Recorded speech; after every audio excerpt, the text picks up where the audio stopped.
You all right, Ange? I'm good, bud. How are we looking, team news? We're looking. Not me. No, we're looking at good. Okay. Nothing sort of from the weekend in terms of injuries. Everyone sort of pulled up really well, and no issues there. And obviously, apart from the injuries, the obvious absences are Romero and Spence and Reguilon, who were training today, but obviously for different reasons aren't eligible.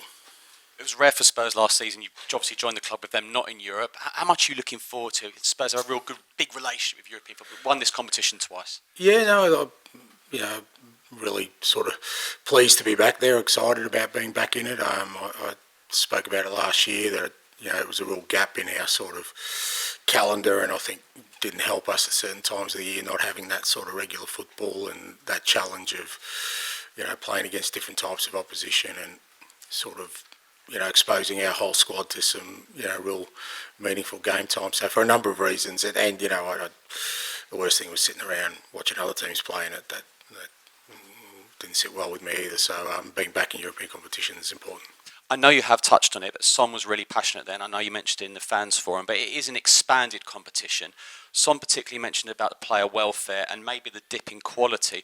Do you echo what Son and other players, Rodri, Alisson, have been saying about this extended format of these competitions? Well, not specifically to this competition, but I've spoken already about the fact that I think we're getting to a real sort of dangerous level of what our expectations are around players.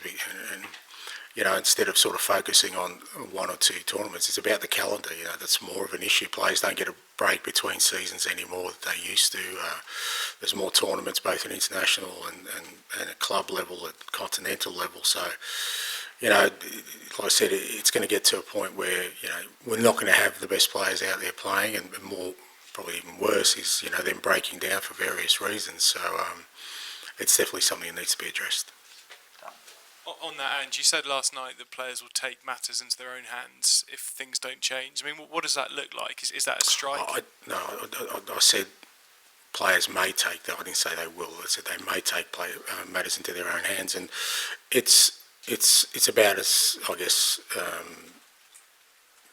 they're the ones most affected, to be honest. So you'd understand if they start as a collective thinking about, well, how much of this are we going to sort of continually not have a say in, and it's like anything else in life, I guess. If you're affected, and it is the players that are affected, we have a responsibility as clubs, as managers as well, to make sure that we protect our players from that as well. So it's a reason we have squads. So we've got to be mindful of, we can't on the one hand sort of bemoan the fact that we have so many games, but we want to be in all competitions, and at the same time we don't use our squads, because I think we end up being complicit in that.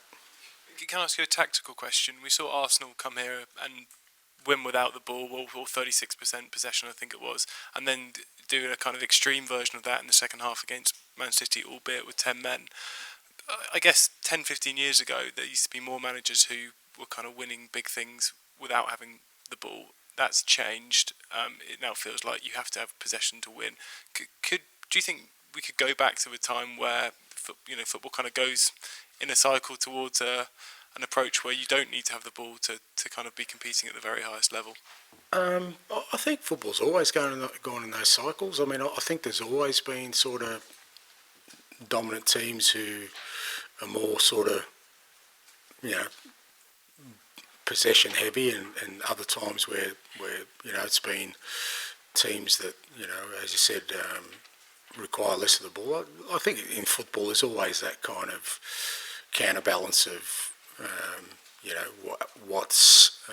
what can be successful in any given time. A lot of that comes down to, I think, the strength of teams that execute that. If you get sort of the best teams who have a period of domination playing a certain way, it invariably means that others try and sort of follow that method, and if it's the flip side, then it goes the other way. So I've always felt there's always been a kind of cycle that football kind of goes through, where certain kind of tactical play ends up dominating for a period of time till somebody comes along and comes up with something different and then sort of changes things. People seem to be congratulating Arsenal on not having a soft underbelly and developing their way of playing with the dark arts. I was at Mikel Arteta's press conference yesterday. Your team played good, entertaining football. That's how you're going to win a trophy, be it this season or whenever. How come you don't have to use the dark arts in inverted commas? You're making it sound as if it's good versus evil, like, you know, Batman versus whoever. I don't know. I don't know my superheroes that well.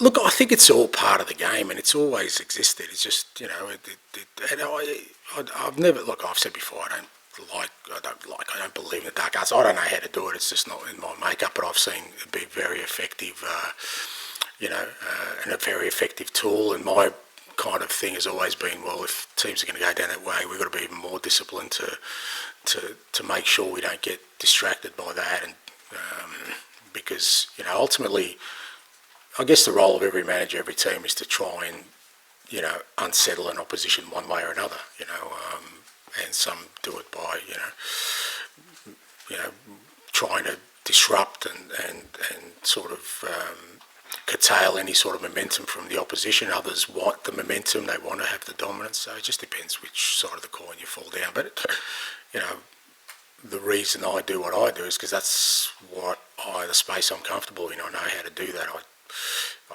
You know, for me to sort of change my approach would mean to me sort of delving into an area that I don't really, you know, I don't really sort of have a lot of emphasis in the way I coach or the way I talk.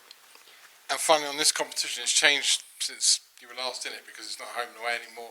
Teams don't drop down from the Champions League anymore, and Spurs are among the favourites to win it. How do you see that, and how do you see the new competition? Yeah, I think it's interesting. Obviously, early stages. You know, it'll be interesting to see how it develops. I think I said before, just a gut feeling that there's probably going to be more in games. You know, usually in the group stage, after about the second, probably the third game, you kind of knew who was going through, so there may be some dead rubbers in there. But I think all games will be meaningful because all teams will have something to play for, and it's not that sort of standard home and away, so you can play, you know, 8 different teams, 8 different styles of football. So, look, it's an interesting challenge. You know, I guess at the end of it, we'll see whether it's kind of had the effect that everyone wants it to have by being a little bit more, I guess, exciting and all the way through rather than sort of just a knockout phase. But most important thing for us is we're in it, so because we're in it, we've got a chance. Azerbaijani news agency. You've probably watched Qarabag's recent games. Which player in Azerbaijani champion squad are you more concerned about? Look, yeah, we've had a very good look at them. We had somebody fly out there on the weekend, watch them play, and you know, they're a very good team. They dominate the local competition, but just as importantly, in Europe have always made an impact. You know, we had a good look at their 2 games against Leverkusen last year. They did very well. They pushed Leverkusen all the way, and we know how dominant Leverkusen were last year. So, you know, it's not so much about the individual threats, it's about understanding that, you know, we've got to make sure we reach the level of performance we do tomorrow night against a very good, experienced European opponent. I think experience in Europe counts, and Qarabag have been there consistently, whether it's Champions League or Europa League, and like I said, have always made an impact, so we've got to be ready for that tomorrow. English press reports that Tottenham will play attacking football towards Qarabag. Is that true, or will you be opting for a more cautious approach? No, well, the English never believe the English press. Don't make that mistake. We'll just play our football. You know, we like to play a certain way, and you know, I think Europe gives us another challenge because, as I said, you know, European football, you're meeting teams that probably play a little bit differently, and sometimes, obviously tomorrow it's at home, but sometimes in conditions that you don't usually face up to, and I think it'll help us develop as a team by facing some different types of opposition, and but ultimately it's about sort of playing our football, being as aggressive as we can with everything we do, and hopefully overcoming the challenge that Qarabag will have tomorrow.